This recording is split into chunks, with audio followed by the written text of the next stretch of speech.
Eu sou Mário Persona e essas são as respostas que eu dei aos que me perguntaram sobre a Bíblia. Você escreveu dizendo que alguém que professa a doutrina pentecostal tem insistido com você que seria possível um salvo por Cristo perder sua salvação. E para justificar suas ideias, ele se baseia no texto de 2 Pedro 2,1, em especial na frase: "E negarão o Senhor que os resgatou, trazendo sobre si mesmos repentina perdição." Então, a sua dúvida é como mostrar a ele que a passagem está falando de meros professos, que só tiveram conhecimento da verdade e nunca creram na verdade. Bem, o versículo realmente causa dificuldade porque em algumas versões a tradução está errada. Compare o mesmo versículo em diferentes versões. Almeida Corrigida Fiel. "E também houve entre o povo falsos profetas, como entre vós haverá também falsos doutores, que introduzirão encobertamente heresias de perdição e negarão o Senhor que os resgatou, trazendo sobre si mesmos repentina perdição." A tradução brasileira, ela diz, negando até mesmo o Senhor que os comprou. Não diz resgatou. Os comprou, trazendo sobre si mesmos repentina destruição. A versão de John Nelson Darby também diz, negando o Senhor que os comprou. A versão King James, em inglês, também diz, negando o Senhor que os comprou. A Bíblia na linguagem de hoje, que é a pior versão que existe, se você tiver uma, não leia, não serve. Só vai distorcer a sua mente e o seu entendimento da Bíblia. Ela diz assim, ensinarão doutrinas destruidoras e falsas e rejeitarão o Mestre que os salvou. Essa foi a pior de todas. Enquanto as versões que usam resgatou possam até dar um sentido dúbio, não é? Porque resgatou pode ter um duplo sentido. A Bíblia na linguagem de hoje torce completamente o sentido ao usar salvou. O termo correto é comprou. E as melhores versões estão assim. O Senhor comprou, inclusive os incrédulos. Sim, Ele comprou todos. Mas não os resgatou, não resgatou incrédulos. Isso porque o alto preço que Cristo pagou com o seu sangue poderia salvar a todos, mas apenas muitos foram resgatados. Estes dois versículos fazem essa distinção. Veja você. Ele morreu por todos, 2 Coríntios 5,15. E ele levou sobre si o pecado de muitos, Isaías 53,12. Morreu por todos, levou o pecado de muitos. São coisas diferentes, ok? Quando você compra algo numa loja de departamentos, você paga a sua compra no caixa e depois vai a outro balcão retirar ou resgatar a sua mercadoria. O preço que Jesus pagou foi para comprar o campo da parábola. Como aquele homem da parábola comprou o campo. Ele não comprou apenas o tesouro oculto no campo, que estava enterrado nesse campo, mas ele comprou o campo todo. Porque o tesouro, que são os salvos, estava escondido no campo, que é o mundo. O reino dos céus é semelhante, a passagem diz assim, é semelhante a um tesouro que oculto no campo foi achado e escondido por um homem, o qual, movido de gozo, foi vender tudo o que possuía, e o Senhor vendeu, ou entregou a sua própria vida, e comprou aquele campo.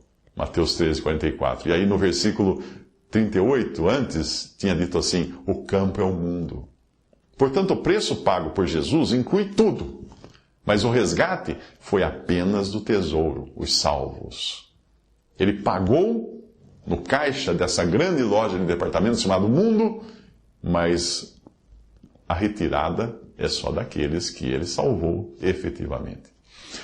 Apenas os que creem são os resgatados pelo sangue de Jesus. Por isso nós lemos que Jesus morreu por todos, mas que levou sobre si os pecados de muitos, e não todos. Os falsos mestres ou falsos doutores da passagem da carta de Pedro são os que conhecem apenas intelectualmente a Bíblia e o Evangelho, mas nunca creram em Jesus. Nunca. Embora façam parte do campo ou mundo que Jesus adquiriu, não foram resgatados e nem tiveram os seus pecados colocados sobre Cristo na cruz. Por isso nunca deixaram de ser perdidos. Eles aparecem também em outras passagens, e é importante sempre lembrar que essas passagens estão falando de cristãos professos, não de cristãos salvos. São pessoas batizadas, mas que nunca creram. Dentre esses, você encontra até mesmo líderes religiosos que podem até estar pregando o Evangelho. Eu ouvi de um que se converteu enquanto pregava. Eles podem até estar pregando o Evangelho, mas nunca creram nas mesmas palavras que saem de suas bocas. O Senhor previu que muitos fariam muitas coisas em seu nome, pregariam, expulsariam demônios, fariam maravilhas, mas seriam pessoas desconhecidas dele. Veja a passagem: nem todo que me diz Senhor, Senhor, entrará no reino dos céus, mas aquele que faz a vontade de meu Pai que está nos céus. Muitos me dirão naquele dia: Senhor, Senhor, não profetizamos nós em teu nome, e em teu nome não expulsamos demônios, em teu nome não fizemos muitas maravilhas. Então lhes direi abertamente: nunca vos conheci, apartai-vos de mim, vós que praticais a iniquidade. Mateus 7, 21 a 23. Se nós desconsiderarmos a divisão de capítulos, não levarmos em conta a divisão de capítulos da Bíblia, que essa divisão foi introduzida no texto bem depois, ela não existe no original, nós veremos que o assunto que Paulo fala no capítulo 2 de 2 Timóteo é o da casa de Deus no seu aspecto de grande casa, isto é, o testemunho da profissão cristã, onde agora tinha de tudo, todo tipo de material. O assunto continua no capítulo 3, ele está falando de cristandade no capítulo 3, não está falando de pagãos. Ele está falando de pessoas que professam ser cristãs, principalmente pessoas em posição de liderança. Veja só o capítulo 3. Sabe, porém, isto, que nos últimos dias sobrevirão tempos trabalhosos, porque haverá homens amantes de si mesmos, avarentos, ou seja, que têm amor ao dinheiro, presunçosos, soberbos, blasfemos, desobedientes a pais e mães, ingratos, profanos, sem afeto natural, irreconciliáveis, caluniadores, incontinentes, cruéis, sem amor para com os bons, traidores, obstinados, orgulhosos, mais amigos dos deleites do que amigos de Deus, tendo aparência de piedade, mas negando a eficácia dela. Destes, afasta-te. Porque deste número são os que se introduzem pelas casas e levam cativas mulheres nécias, tolas, carregadas de pecados, levadas de várias concupiscências ou vários desejos extremos, que aprendem sempre e nunca podem chegar ao conhecimento da verdade. Por quê? Porque não são convertidos. E como Janes e Jambres, que eram os magos da corte de Faraó, resistiram a Moisés, assim também estes resistem à verdade, sendo homens corruptos de entendimento, réprobos quanto à fé. Não irão, porém, avante, porque a todos será manifesto o seu desvario, como também o foi o daqueles, de Janes e Jambres. 2 Timóteo 3, de 1 a 9. O fato de serem incluídos nesse relato os magos de Faraó, que por meio de poder satânico faziam sinais e maravilhas, imitando os sinais feitos por Moisés pelo poder de Deus, o fato de estarem aí introduzidos no texto demonstra o engano que é hoje você seguir alguém por causa de milagres. Aquele homem faz tantos milagres, tantas bênçãos, faz tanta coisa. Janes e Jambres faziam também. Aqueles de quem o Senhor disse que nunca os conhecera, também fariam maravilhas, expulsariam demônios, sendo eles próprios ministros do diabo. O apóstolo João também alertou os cristãos do seu tempo sobre esses que estavam misturados com os verdadeiros crentes. João escreveu: filhinhos, é já a última hora, e como ouvistes que vem o anticristo, também agora muitos se têm feito anticristos, por onde conhecemos que é já a última hora. Saíram de nós, mas não eram de nós. Porque se fossem de nós, ficariam conosco. Mas isto é para que se manifestasse que não são todos de nós. 1 João 2, versículos 18 e 19. Judas, não o Judas Iscariotes, Judas escreveu desses na sua epístola, que se introduziram no meio cristão, porém nunca tinham sido salvos. Ele escreveu assim: porque se introduziram, ou seja, entraram alguns que já antes estavam escritos para este mesmo juízo, homens ímpios, que convertem em dissolução a graça de Deus e negam a Deus, único dominador e Senhor nosso, Jesus Cristo. Estes, porém, dizem mal do que não sabem, e naquilo que naturalmente conhece, ou seja, conhece só na sua cabeça, no seu cérebro, como animais irracionais se corrompem. Ai deles! Porque entraram pelo caminho de Caim, foram levados pelo engano do prêmio de Balaão, pereceram na contradição de Coré. Estes são manchas em vossas festas de amor, as festas que os cristãos promoviam, as festas ágape, banqueteando-se convosco, apacentando-se a si mesmos, sem temor. São nuvens sem água, levadas pelo vento de uma para outra parte. São como árvores murchas, infrutíferas, 2 vezes mortas, desarraigadas.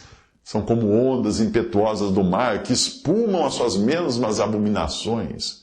Estrelas errantes, para os quais está eternamente reservada a negrura das trevas. Judas 1,4 e também os versículos 10 ao 13. Repare que são pessoas infiltradas no meio cristão, que não se submetem ao senhorio de Cristo, não entendem as coisas a não ser por instinto natural, como fazem os animais, e apesar de participarem das festas de comunhão dos irmãos, não passam de cascas vazias. São comparados aí a Caim, Balaão e Coré. Características que hoje você encontra em muitos que professam ser cristãos, principalmente pregadores e líderes religiosos. Caim quis conquistar o favor de Deus com o seu trabalho, a obra da sua mão. Algo bem característico daqueles que pregam salvação por obras e contam farol dos seus feitos. Eu fiz isso, eu fiz aquilo outro. Balaão era ganancioso e profetizava mediante cachê, pagamento de cachê. Coré era rebelde, prepotente, querendo ser o que não era.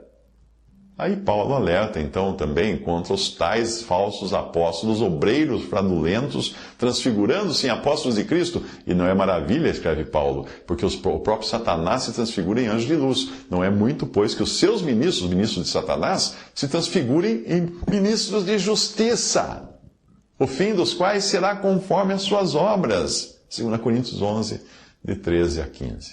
Então, muito cuidado. Não faça dos sinais, dos milagres, a referência ou a comprovação de que algo vem de Deus. Porque já estava mais do que previsto que isso existiria também por poder do diabo. Visite respondi.com.br. Adquira os livros ou baixe e-books. Visite 3minutos.net. Baixe o aplicativo